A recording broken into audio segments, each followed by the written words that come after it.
Assalamualaikum warahmatullahi wabarakatuh. Selamat jumpa kembali sahabat-sahabat viewer dan subscriber channel Titah Misteri. Kali ini kami akan membawakan sebuah kisah misteri dengan judul Jenazah Pak Sukarji. Selamat mengikuti.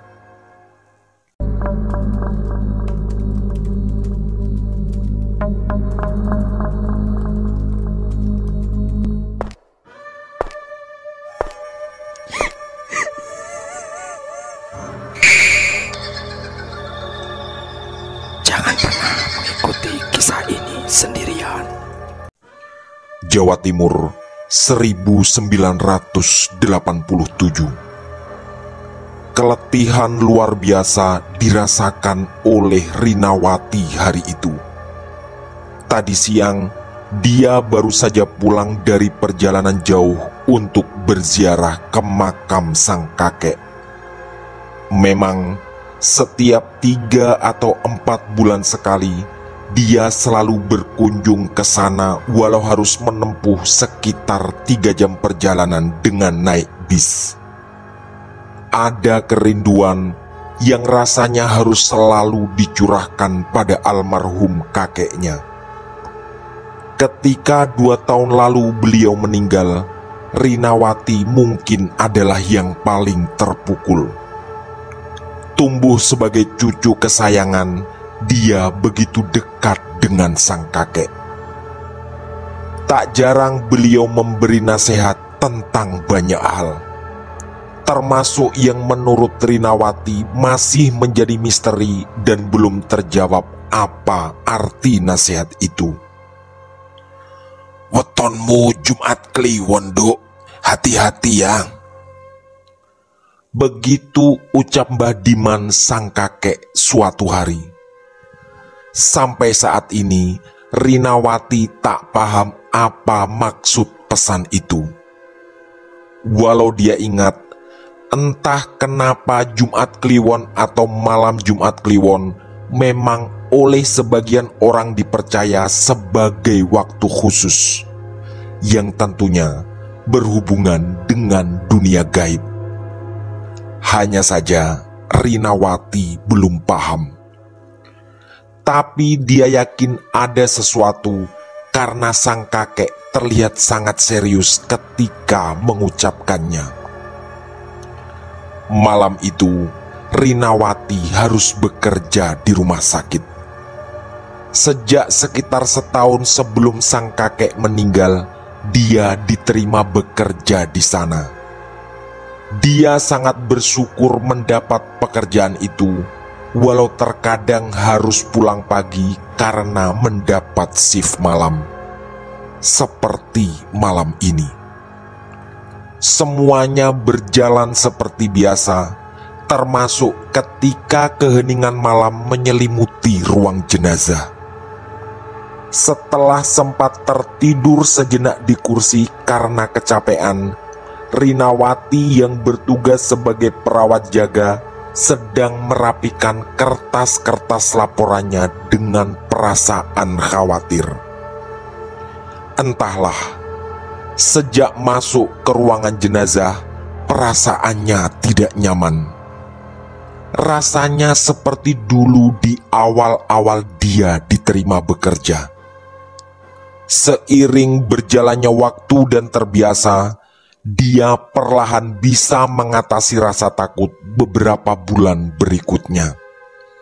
Tapi tidak dengan malam ini. Apalagi kebetulan listrik padam dan hanya lampu senter remang-remang yang menerangi ruangan dingin tersebut. Firasat buruk tiba-tiba datang menyergap bersama bulu kuduk yang merinding. Rinawati berharap ini hanya karena ketakutan biasa saja. Tapi tak lama kemudian Rinawati meneguk ludah saat terdengar rintihan pelan dari ruang penyimpanan jenazah. Suaranya tidak terlalu keras, tapi terdengar cukup jelas di telinganya. Rasa takut semakin merayapinya, seperti ulat-ulat kecil yang pelan tapi pasti menggerayangi sekujur tubuhnya. Tapi tanggung jawab dan rasa penasaran menguatkan dirinya untuk memeriksa. Juga ada kekhawatiran bahwa itu memang berasal dari seseorang yang harus segera diselamatkan. Dengan langkah penuh keraguan, Rinawati berjalan menuju ruang penyimpanan jenazah. Suara rintihan itu terdengar semakin jelas. Dia pun menyalakan senter kecil yang sudah dipersiapkan dari rumah setiap kali mau berangkat kerja malam. Kemudian sorot cahaya senternya mengarah pada sebuah kantong jenazah yang bergerak-gerak. Denyut nadi Rinawati berpacu kencang. Jantungnya berdetak sangat tak beraturan.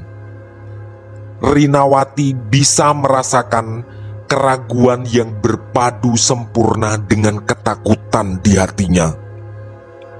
Selama bekerja di rumah sakit ini, belum pernah dia mengalami kejadian semenegangkan ini.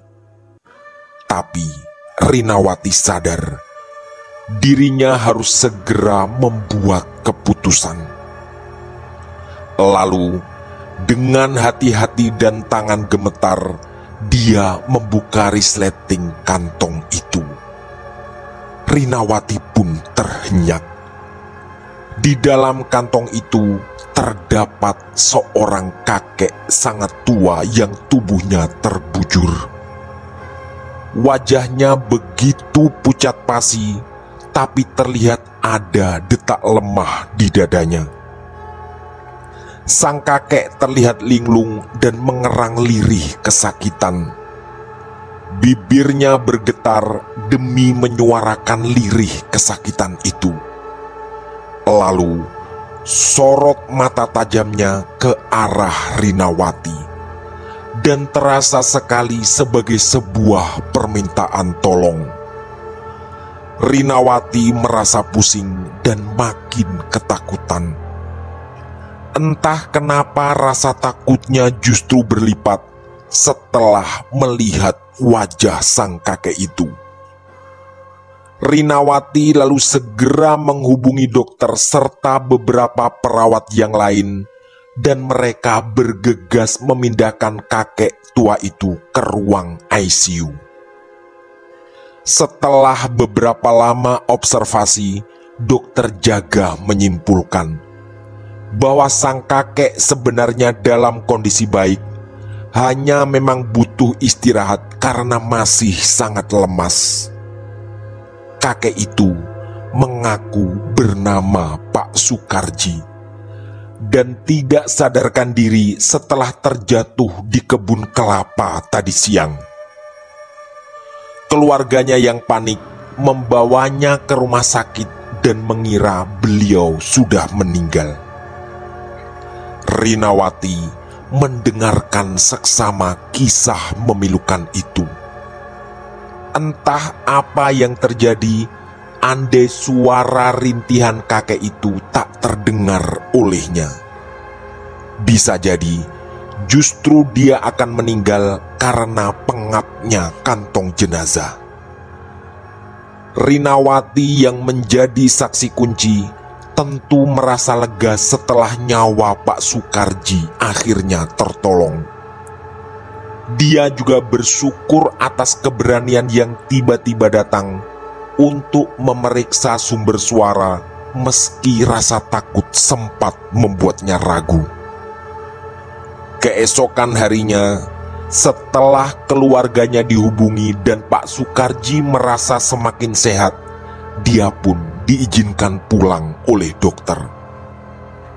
Rinawati yang masih haru dengan kejadian selamatnya Pak Sukarji ikut mengantar ke rumahnya. Di sana, dia diperlakukan sangat istimewa. Berkali-kali anak Pak Soekarji menyatakan terima kasih karena Rinawati berhasil menyelamatkan beliau. Setelah obrolan hangat di ruang tamu, Pak Soekarji memanggil Rinawati ke dalam kamar. Kata beliau, ada yang mau disampaikan. Rinawati pun menuruti. Tapi sorot mata Pak Soekarji terlihat agak lain. Seperti ada kegelapan yang menyelimuti pandangannya. Wajahnya pucat dan kerut-kerut yang makin terlihat seperti menggambarkan bahwa beliau sedang menahan kesakitan. Setelah menerawang jauh, Pak Soekarji bersuara dengan serak dan berat. "Rinawati, terima kasih telah menyelamatkanku." Rinawati pun tersenyum. "Sama-sama, Pak. Saya juga senang melihat Bapak sehat kembali." Lalu Pak Soekarji menatap Rinawati dengan sangat tajam. Dan setelah beberapa saat, keluarlah kalimat mengejutkan dari mulutnya. "Aku sebenarnya sudah meninggal, dan ini bukan aku." Rinawati mengernyitkan kening karena gagal mengolah makna kalimat itu. Tentu itu adalah rangkaian kata yang sama sekali tak diduganya. Mungkin Pak Soekarji sedang pikun atau telinganya yang salah dengar. Dan sebelum semuanya terjawab, tiba-tiba wajah Pak Soekarji berubah menghitam.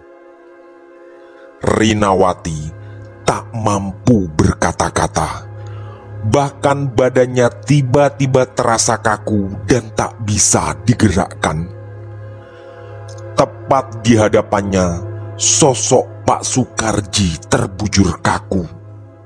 Lalu, tiba-tiba terdengar suara pusaran angin yang sangat kuat di luar rumah. Bersamaan dengan itu, terdengar pula suara keributan dan kepanikan. Di telinga Rinawati, angin itu semakin mendekat ke arahnya. Dan ternyata benar. Angin yang semacam puting beliung itu segera meraih tubuhnya dan Rinawati terbawa melayang-layang di udara. Otak Rinawati benar-benar tak mampu memahami apa yang sedang terjadi. Semakin lama, angin itu membawa tubuhnya semakin jauh dan tinggi. Di mata Rinawati, rumah Pak Soekarji terlihat makin kecil dan terhampar pula di pandangannya kampung dan desa yang makin lama semakin jauh. Dalam suasana sangat panik, air mata Rinawati menetes. Entah sampai kemana angin besar ini akan membawa tubuhnya. Sampai setelah sangat tinggi, angin itu tiba-tiba berhenti. Tubuh Rinawati pun tertarik dan terhempas oleh gravitasi. Rasanya cukup lama sebelum dia benar-benar sampai kembali di atas tanah. Lalu, Rinawati merasa kepalanya terbentur dengan keras dan dia pun pingsan. Setelah merasa ada yang menggoyang-goyang tubuhnya, Rinawati baru sadar bahwa ternyata dirinya baru saja pingsan dan masih berada di ruang jenazah. Pada Maria, teman yang membangunkannya, dia menceritakan semua kejadian aneh yang baru dialami.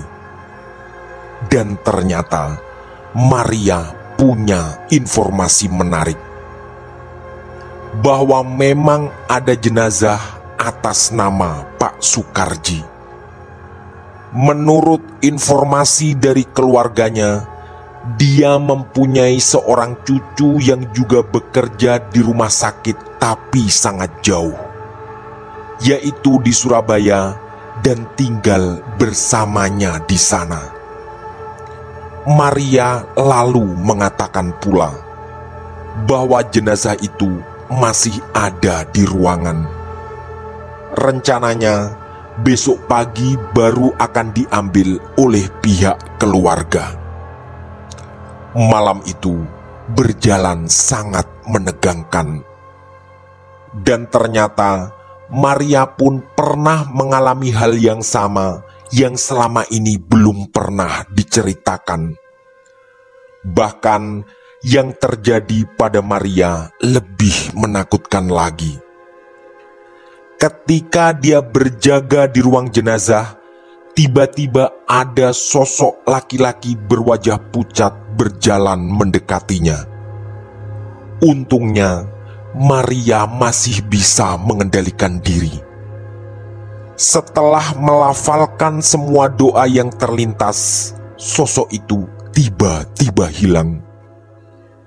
Dan setelah mengumpulkan segenap keberanian, dia pun memeriksa dan menemukan bahwa ada kantong jenazah yang posisinya berubah dibanding semula. Setelah minta tolong pada satpam, akhirnya kantong jenazah itu diperbaiki lagi posisinya. Gak usah terlalu takut, di rumah sakit manapun memang sering kejadian seperti ini, ucap Maria menguatkan Rinawati. Keesokan paginya sebelum pulang, Maria memberi informasi bahwa keluarga Pak Sukarji datang untuk mengambil jenazah beliau. Rinawati sempat ngobrol dengan salah satu cucu Pak Sukarji. Dan ternyata itu adalah sang cucu yang diceritakan oleh Maria tadi malam, yaitu yang juga bekerja di rumah sakit di Surabaya. Ketika persiapan jenazah ke mobil, Rinawati sempat ngobrol dengannya. Namanya Wulan. Dia mengaku seumuran dengan Rinawati dan sama-sama belum menikah. Tapi di tengah-tengah obrolan, Wulan mengeluarkan pertanyaan yang mengejutkan. "Mbak, gak ada yang aneh?" Rinawati terkejut mendengar pertanyaan yang tiba-tiba itu. Dia pun langsung teringat kejadian mengerikan tadi malam, tapi tak berniat menceritakan itu karena tak ingin membuat Wulan menjadi semakin sedih. Apalagi Wulan mengaku sebagai cucu kesayangan almarhum. Dengan penuh keraguan, Rinawati menggeleng. Tapi Wulan sepertinya menangkap keraguan itu dan mengulangi lagi pertanyaannya. Tak lupa, dia meminta agar Rinawati menceritakan apapun kejadian yang menyangkut dengan kakeknya. Akhirnya, dengan terbata dan berusaha berhati-hati, Rinawati pun mengawali ceritanya. Dari awalnya dia merasa tiba-tiba suasana menakutkan sampai pertemuan aneh dengan Pak Sukarji. Berkali-kali Rinawati menyelingi dengan permintaan maaf jika saja apa yang diceritakannya membuka luka lama bagi Wulan. Karena keterbatasan waktu, Wulan pun pamit pulang bersama keluarganya. Tapi dia meminta alamat lengkap Rinawati karena merasa ada pembicaraan yang belum selesai.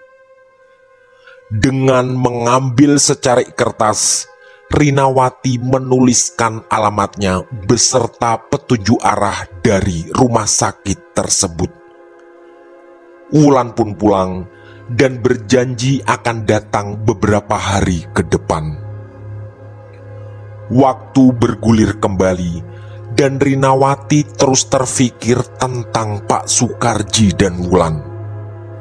Rasanya aneh ketika Wulan mengatakan ada yang belum selesai, padahal tak ada hubungan keluarga di antara mereka dan bahkan baru saling kenal. Karena jam pulangnya tiba, Rinawati merapikan meja kerjanya dan kemudian berjalan menuju ke tempat parkir untuk mengambil sepeda motor. Rasa penasaran terus menghantui Rinawati di sela-sela aktivitasnya. Sampai sekitar 3 hari kemudian, ketika dia bertugas malam lagi, Rinawati dikejutkan dengan kedatangan Wulan yang tiba-tiba menghampirinya di tempat parkir. Kebetulan Rinawati baru saja datang. Awalnya Wulan mengaku minta maaf karena kedatangannya yang mendadak. Dia juga tak ingin berlama-lama karena sedang ditunggu oleh temannya di depan rumah sakit.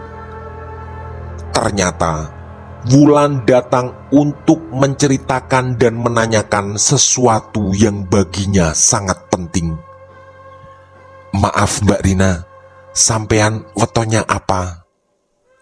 Pertanyaan itu keluar dari mulut Wulan dan lagi-lagi membuat Rinawati terkejut.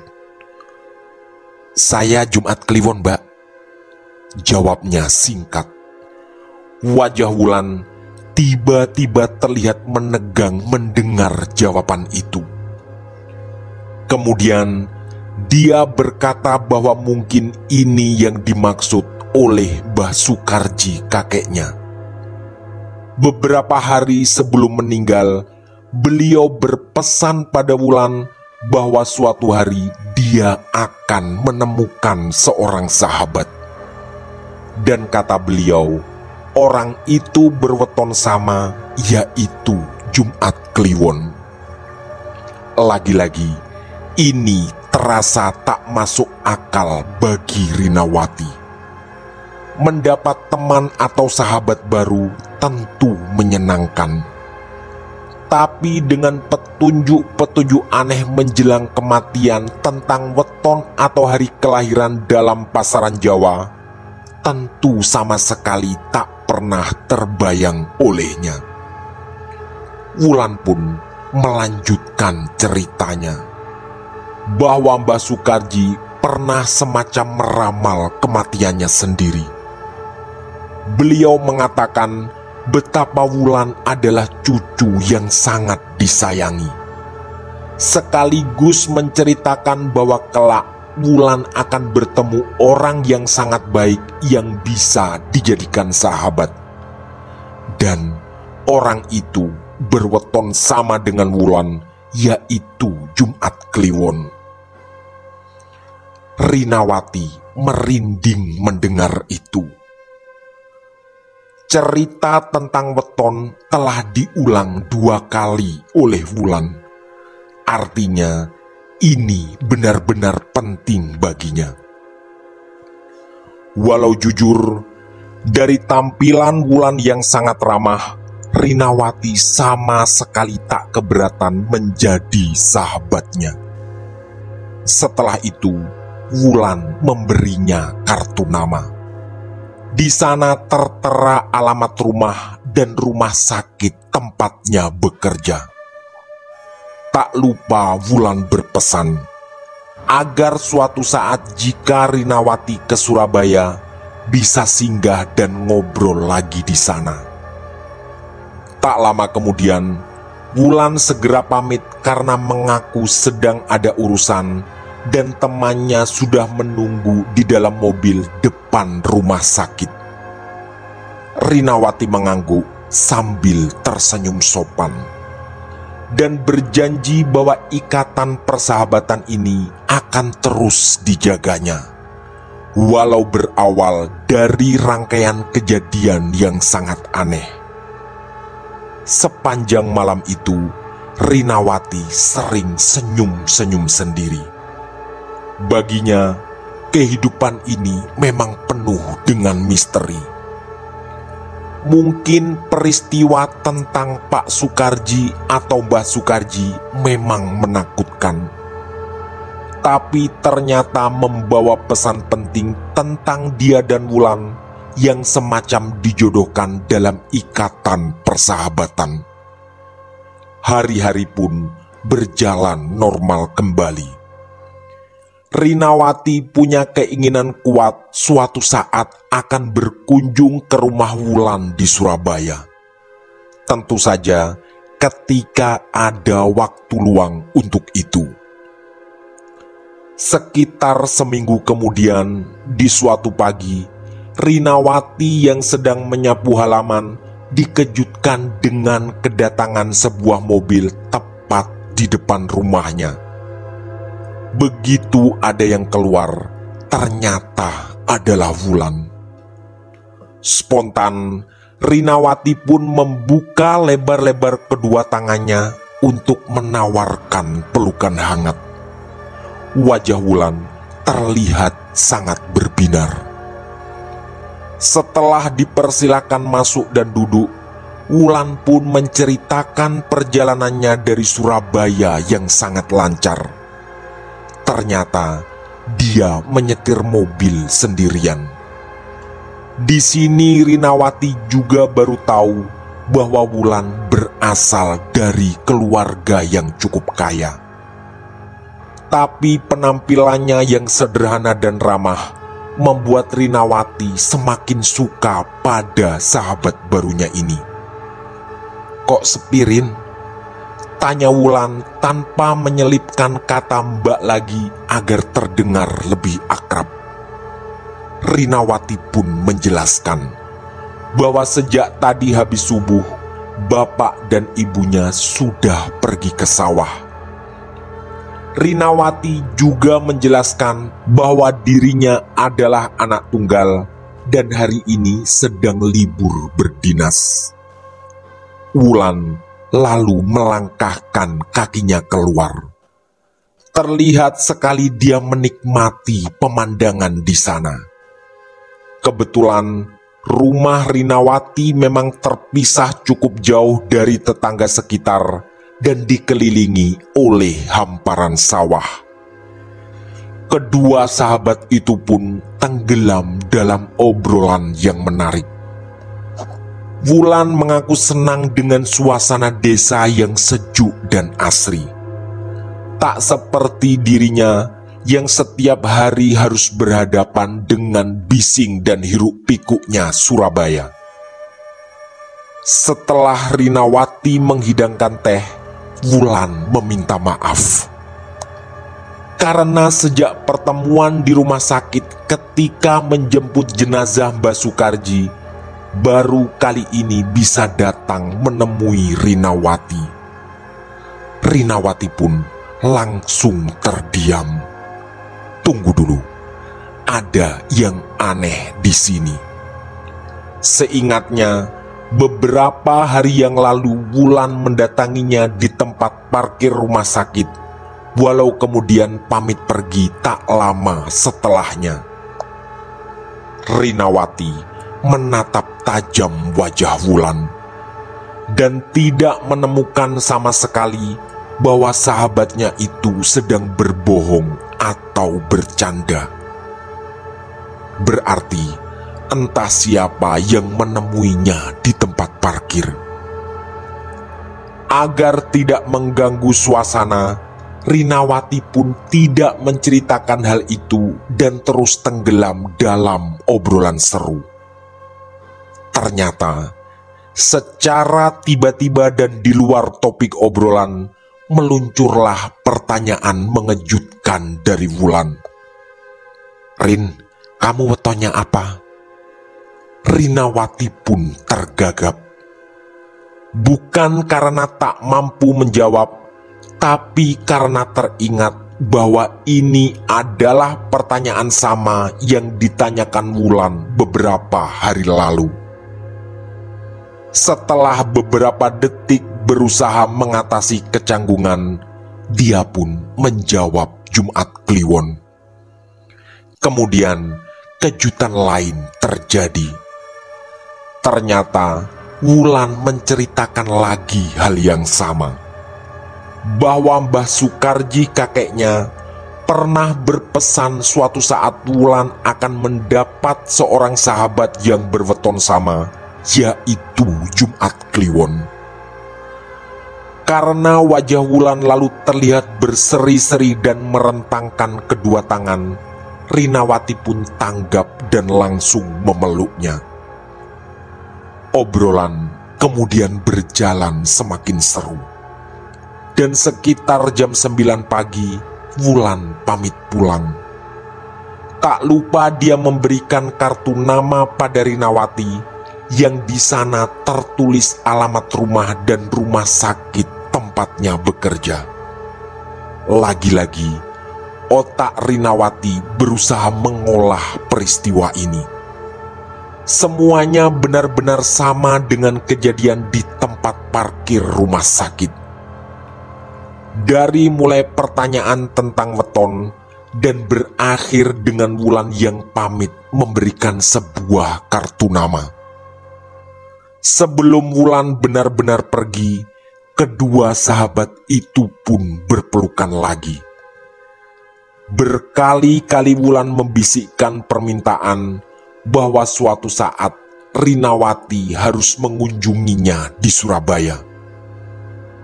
Wulan pun pulang, meninggalkan Rinawati dengan begitu banyak pertanyaan. Sekitar 1/4 jam kemudian, bapak dan ibu Rinawati datang dari sawah. Di sini, Rinawati terkejut lagi. Dirinya baru sadar bahwa tak ada bekas mobil lewat di tanah depan rumahnya. Padahal tadi malam hujan turun cukup deras dan bahkan telapak kaki orang yang berjalan akan sangat membekas. Lagi-lagi, kekacauan melanda otak Rinawati. Tapi dia tetap tak berniat menceritakan hal itu pada orang tuanya. Hanya saja, rangkaian keanehan ini meninggalkan begitu banyak tanda tanya.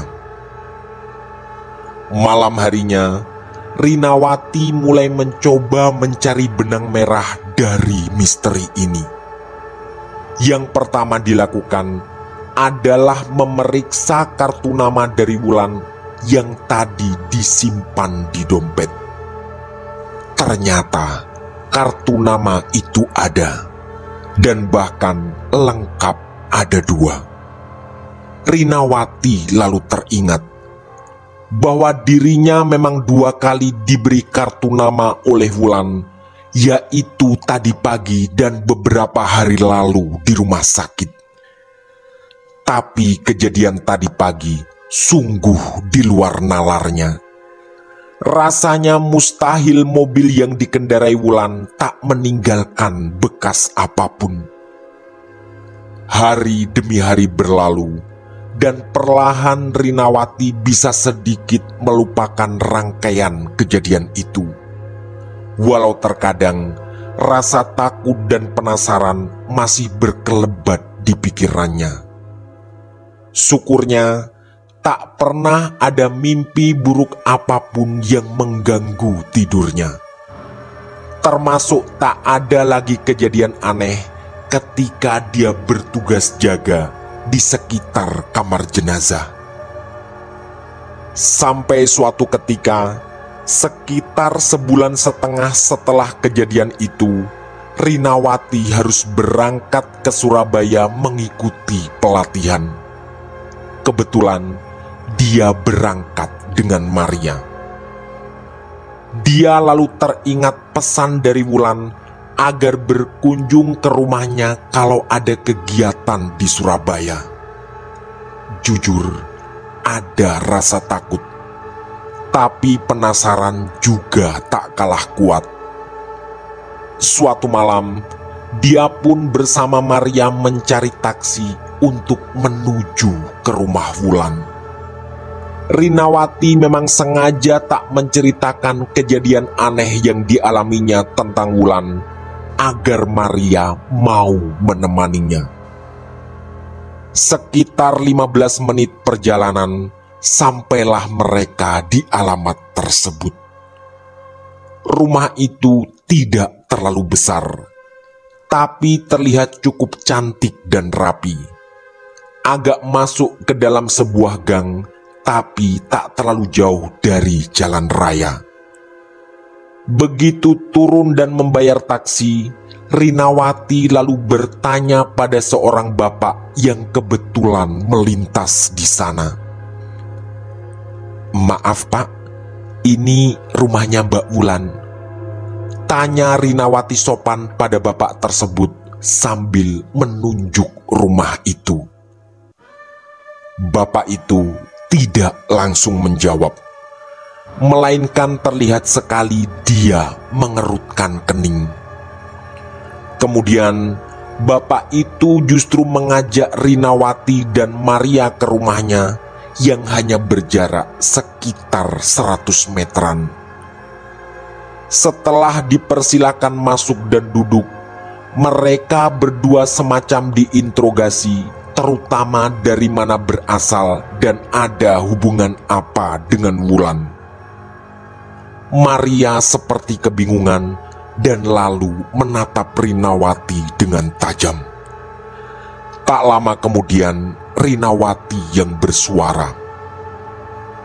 Dia mengaku sahabat dari Wulan dan datang dari tempat yang cukup jauh. Bapak yang mengaku bernama Pak Rendra itu lalu menarik nafas panjang dan berat. Kemudian keluarlah rangkaian cerita yang mengejutkan sekaligus menakutkan.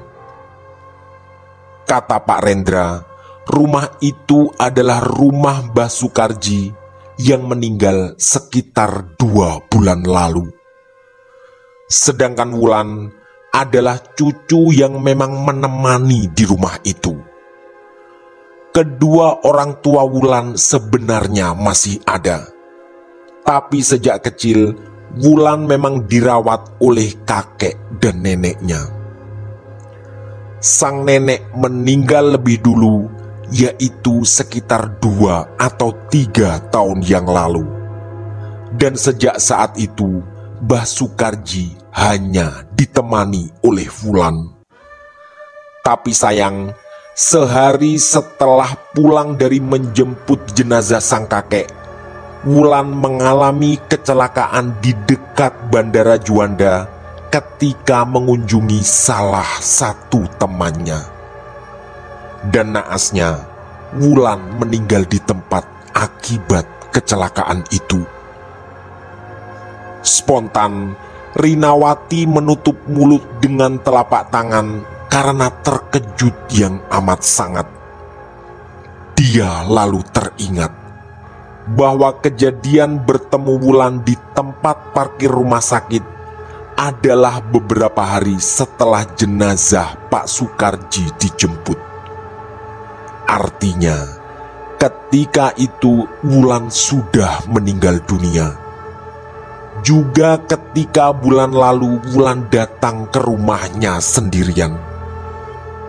Tiba-tiba, bulu kuduk Rinawati merinding. Maria pun terlihat mengalami ketakutan yang sama. Rinawati lalu meminta maaf sekaligus mengucapkan terima kasih pada Pak Rendra karena selama ini tidak tahu tentang meninggalnya Wulan. Tak lupa, dia berpesan pada Pak Rendra untuk menitipkan salam dan bela sungkawa jika bertemu dengan orang tua Wulan. Mereka berdua pun pamit dan kembali ke tempat pelatihan. Selama perjalanan dengan taksi lagi, terpaksa Rinawati menceritakan semuanya karena Maria terus memaksa. Sampai akhirnya, entah bercanda atau serius, Maria mengatakan bahwa mungkin Rinawati dan Wulan memang ditakdirkan bersahabat walau berbeda alam. Rinawati pun tersenyum kecil mendengar itu. Dan setelah tahun demi tahun berlalu, mungkin apa yang dikatakan Maria adalah benar. Juga apa yang dulu pernah disampaikan oleh almarhum kakeknya, agar dirinya berhati-hati karena mempunyai weton Jumat Kliwon. Apapun itu, Rinawati tak pernah merasa benci pada Wulan. Dan memang dia beberapa kali datang ke mimpinya dan sering mengajak ngobrol. Seiring berjalannya waktu, Rinawati semakin terbiasa dengan mimpi bertemu Wulan yang terjadi setiap 2 atau 3 bulan sekali. Setiap kali datang, wajah Wulan terlihat cantik dan ceria. Dia juga selalu mengaku senang mempunyai sahabat dan teman ngobrol yang baik seperti Rinawati. Mimpi seperti itu tetap sering terjadi, hingga Rinawati menikah dan punya anak bahkan cucu. Dan dia tak pernah merasa terganggu dengan kehadiran sahabat gaib dalam mimpinya, yang bahkan masih sering datang sampai saat ini. Tamat. Demikian kisah misteri dari kami, Jenazah Pak Sukarji. Semoga kisah-kisah kami cukup menghibur dan menemani sahabat semua. Mohon maaf apabila terdapat kesalahan dalam pemilihan atau penuturan kata. Kami dari tim Titah Misteri mengucapkan terima kasih. Dan wassalamualaikum warahmatullahi wabarakatuh. Pesan saya, jangan bercermin sendirian di tengah malam. Sampai